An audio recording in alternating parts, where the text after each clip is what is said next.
So, you're about to flip to flower, but you're wondering, what can I do to make sure I get the best final product and the best tasting, well, taste? Just get the best out of your flowers come harvest time. Well, there are a few things that you guys can do to level up before flipping to flowers. So in today's episode, we're going to break down a few of the do's and the don'ts when it comes to the most exciting time for many home gardeners. You got that right, the flip. But first, I gotta shout out iCan Organics and the iCan VIP Bean Club, man. If you guys are looking for fire genetics, we got mailboxes burning down with fire genetics going out to all VIPs all the time. So make sure you got your mailboxes ready and your fire hoses nearby so you can get your mailboxes burned down too. But if you guys are looking for easy, slow release organic fertilizer, the iCan Veg Pack and the iCan Flower Power is definitely what you guys need. Easy, slow release fertilizer with beneficial bacteria in there to help push you guys through flower. Now personally, I like to partner that up with Recharge because Recharge is a great microbial super pack and I love growing organic, man. Organic is the best way to garden, right? So it's all about having a nice organic system, and these things will definitely get your organic system going. So hit that discount code icanthc on the iCan Organics, the bundle, the Veg Pack and the Flower Power, or try it on your Recharge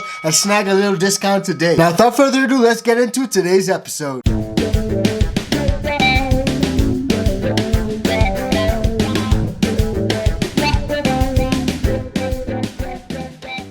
Now first off guys, I always do a transplant. A transplant comes in super handy. Usually I veg in like 1, 2 or 3 gallons. This is a 2 gallon, usually I have 3 gallon squats. You guys would have seen me go through all this on my seed to harvest series, so definitely check that out. But usually I veg in 1, 2 or 3 gallons. And transplanting from a 1 or 2 or 3 gallon to a 5 or 7 gallon gives your plant so much space for it to expand. So for me, I always transplant before I flip to flower. And literally in my videos, I've transplanted, popped him into the tent and flipped him that very day. Now some people say you need to give your plants a little bit of time to recover, and that is true, and sometimes that is very useful, but your plants don't always flip immediately, and that's something I want to touch on second. Flower transition time. Like think of it this way, your plants are out in nature. When the days get shorter is when the flowering is induced, right? When it goes from longer days to shorter days, out in nature that is. And out in nature there's no magic switch where you can just flip your plants and realize, oh, okay, it's now 12 hours of light. Things don't work that way. So it definitely takes time for your plants to realize, first of all, that there is shorter days now. It's not 18 hours of light, we're getting 12 hours of light. But it also takes time for it to push out those signals throughout the rest of the plant to realize, okay, we're no longer in veg, time to push these hormones and flip things to flower. So transition time is super important. But I love to do a little bit of a transplant simply because my plants get so much more root space. A lot of that root space really helps your plant to grow. Now look at this difference. This is a 2 gallon and a 5 gallon. That's a big difference. And you know what they say, the bigger the fruits, the bigger the bigger the fruits. Stupid. Transplanting is really, really useful. A lot of people do it, and that's something I always do before I flip to flower. It's almost like a built-in thing with me now. It's step 1 and step 2. Now next up guys, when you do transplant, I found that mixing in some organic amendments at that point of transplant really just helps push my plants through flower. Now a lot of people have different views, whether you're growing in organics, synthetics, salts, whatever the case is. This is my favorite one so far. But for me, I like running in organics and I like Pro Mix. It's just what I use. It's just how I run. And this right here is my power pack, man. The iCan Organics, these two things are my base. And this right here is my power supplement. It's the Recharge. Now, all these things literally are organic and they work really great together. And when it comes to transplant time, I like to do a little bit of organic amendment. So a lot of you guys would see me organically amending my mediums from time to time on the Seed to Harvest series. That's because plants are literally able to uptake a lot of those nutrients. And like I spoke about with the flower transition time, if you organically amend and add a little bit of flower nutrients when you're amending your medium for your transplant into flower to flip to flower, then your plants will have about a week. And during that week, this organic medium and this organic amendment can break down into your medium and become available for your plant. It gets it exactly when it needs it. So for me, I like amending with some organic amendments, even if I'm running in synthetics, guys. Like I've run in FoxFarm in the past, I've used the Trio, and I still had used some organic amendments in my medium. Some people may use FoxFarm. If you're running in FoxFarm and you're vegging your plants in FoxFarm Ocean Forest, those pre-built-in fertilizers may run out, so it may be a wise thing to amend. Personally, I have no problem with Synganics, but some people may not like that. Some people might like to keep it mutually exclusive. But drop it in the comments down below and let me know if you like Synganics, if you run organics, or if you mix the two of them. Do you only do synthetics? Athena gang, maybe in the comments, who knows? Now, we all know about feeding when it comes to flower. We all know that your plants wean off the nitrogen, and you need to add a little bit more potassium and and phosphorus. That's why a lot of these fertilizers have veg and have bloom. Or some of the bottle nutrients have 1,000 bottles that you guys can use with all sorts of part A, part B, C, D, E. Emotional, damn it! Oh my. E, F, G, all the way down to the fucking Z in the alphabet. Wow. But again, a lot of you people know, just wean off the nitrogen, and that's common knowledge by now, so don't get at me in the comments. But I want you guys to know, still keep it in the mix. Don't wean off the nitrogen completely, because that's a mistake I see a lot of growers make. They literally stop the nitrogen completely. They cut it out. Some of you guys may be running in organics, and if you are running in organics, you may be running some custom super soil builds, and if that's the case, keep some nitrogen in there. Good sources of nitrogen, a blood meal, and kelp is good sources of nitrogen. Or if you're just running the iCan organics, you can run the veg pack. Add a little bit of the veg pack into your flower power. These two things work great together. Check out Mo Grows stuff on Instagram. Check out my homie Colorado Chris, man. They growing some fire when it comes to this. If you aren't in the Facebook groups, you're missing out. Link is in the description below. Join the groups. Don't wean off the nitrogen, guys. Definitely still keep it in the mix. Because if you wean off the nitrogen, that could lead to deficient plants, nitrogen deficiencies, and you don't want that. Speaking of deficiencies, guys, the iCan deficiency chart is up on the website, man. We finally got it up for you guys. We told you guys we've been making some changes. Got tons of the main deficiencies that a lot of growers run into there, but we also got stuff like powdery mildew, pests like thrips,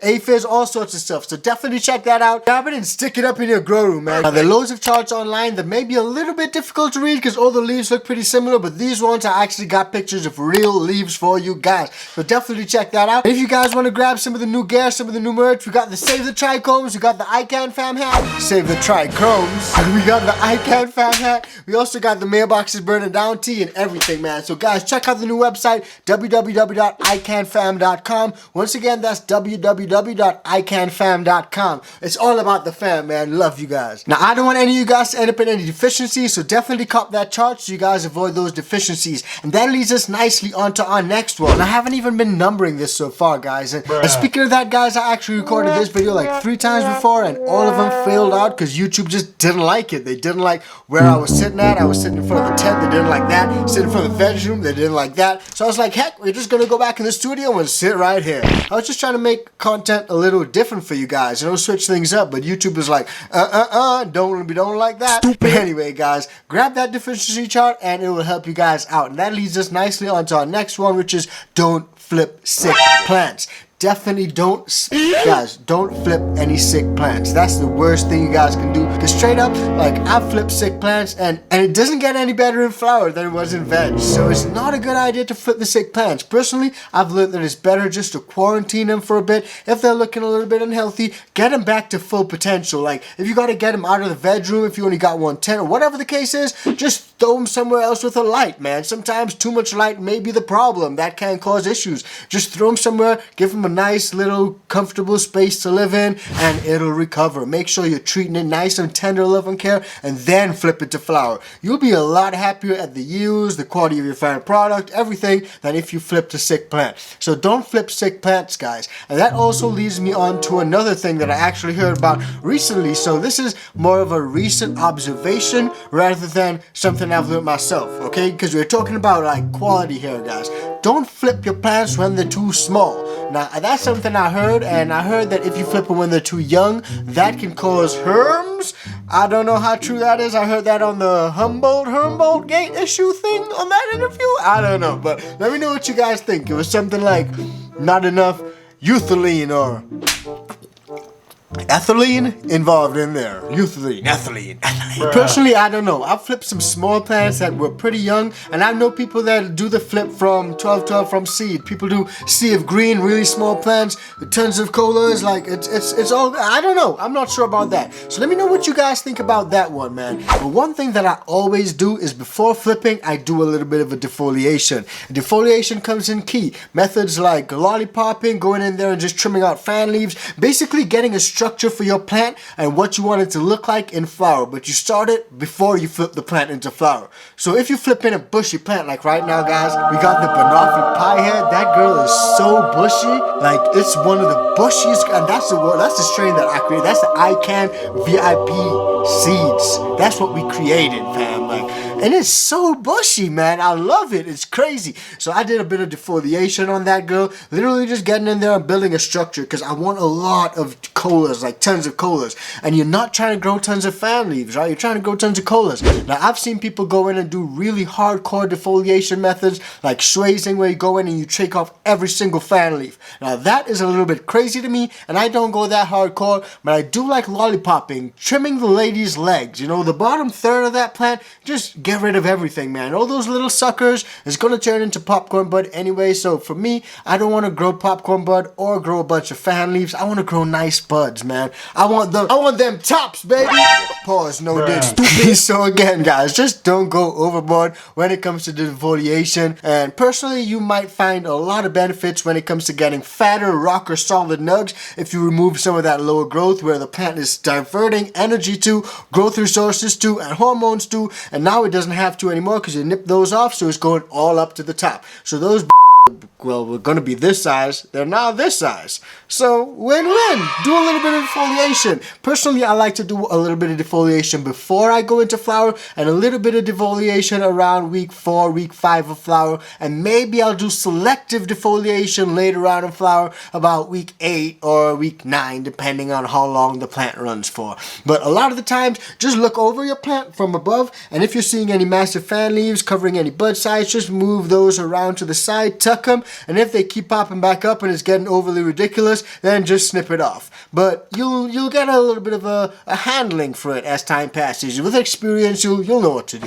Now, another one that a lot of beginners fall victim to is overlooking the fact that your plants will stretch when you flip them to flower. So a lot of people veg their plants for super long. They overdo the veg, and that's a big mistake. You veg for too long, and then your plants get too big, and you flip them to flower, and now your plants are crashing into your light, and things are getting super crazy. That's what you don't want to happen. Because that's happened to me. Right now I'm actually running about 4 or 5 different cultivars in my 4x4. And in that 4x4 you guys can see I got different canopy heights simply because I got so many different cultivars. And that cherry paloma just stretched so damn much.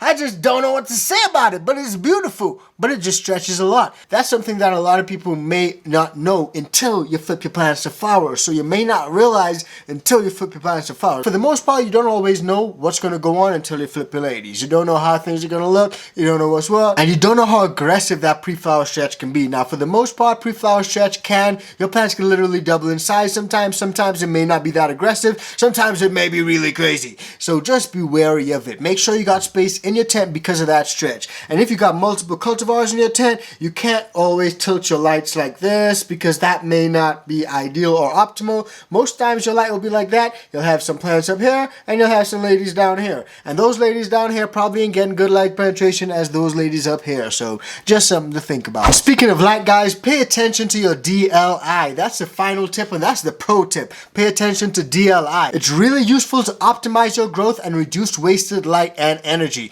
Gradually increase your light when you flip. That'll avoid like burn, that'll avoid damage to your plant, and don't zork it at intense light levels. Slowly adjust the process. Now guys, we did a whole video on DLI recently, so check that video out if you guys want to find out more about DLI. We actually got a chart that we'll throw up on screen now, and that'll help you guys to understand that gradually, after you flip your plants, gradually increase the light. Gradually increase the light. Don't zork them from the get-go. Don't hit them 80% off the rip. Don't hit them 100% off the rip. Gradually increase that light. Because like I said, you're trying to mimic nature. Remember what I said, out there in nature, the days slowly get shorter. The days, you don't all of a sudden get 100 million thousand lumens of light hitting your plants. The power level is not going to be 100 billion. It's going to gradually increase as the seasons change and the plants induce flowering. So definitely check out DLI, man. Like I said, I did a whole video on that, and I don't want to turn this video into a DLI episode, and I don't want to regurgitate a lot that I said in that episode, but definitely check it out, guys. That DLI episode is crazy good. And speaking of lights, Mars Hydro lights are awesome, and you should check this out. Yo, y'all gotta check out them new Mars Hydro Evo Smart Lights, fam. Those lights rock. Y'all know we've been running Mars Hydro gear on this channel for the longest while now, and no matter whether you're a beginner grower or a master grower, whatever the hell that means, then for sure Mars Hydro lights got you covered, fam. Two of my personal favorites are the FC8000 and the SP3000. These lights rock, and now Mars Hydro's leveled up the game even more with these Evo Smart Lights, fam. Definitely check them out, guys. guys. And of course, we got you guys covered with that discount code icanthc. Use that and snag a nice little discount on anything. Definitely check out the Mars Hydro official website. Now, if I were you guys, I'd use that discount code on them new Evo smart lights, fam. These lights got some amazing standout features, such as the Samsung LM301H Evo's high efficiency rating. We're talking 3.14 UMOs per joule for a single diode and 2.85 UMOs per joule for the entire light.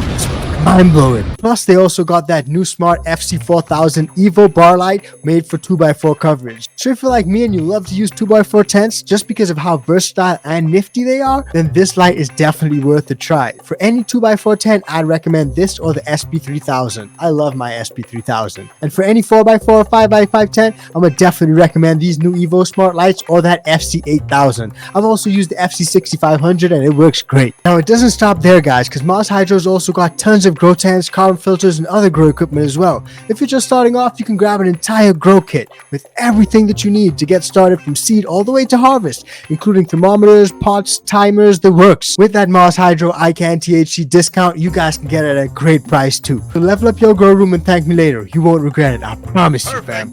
So all that said, when it comes to getting the best final product and the best tasting taste, there are a lot of things that you can do at that moment when you flip to flower, because later on in flower it may just be too late. You know, imagine if you're under a massive scrog frame or something, you can't transplant. Who knows, there are a lot of different things that you can do when you flip it to flower that will definitely help you guys to set you up proper when it comes to the flower stage. But drop it in the comments down below and let me know what you guys do. Is there anything that you guys do before you flip the flower? After you flip, just drop it in there and let me know what you guys think. And don't forget to join up with the iCan VIP Bean Club, and we hooking ultimate VIPs up with the bundles. And wait, if you guys want to find out more about growing that fire, then definitely check out any episode on screen right now, and we'll see you guys on the next one. Peace, fam.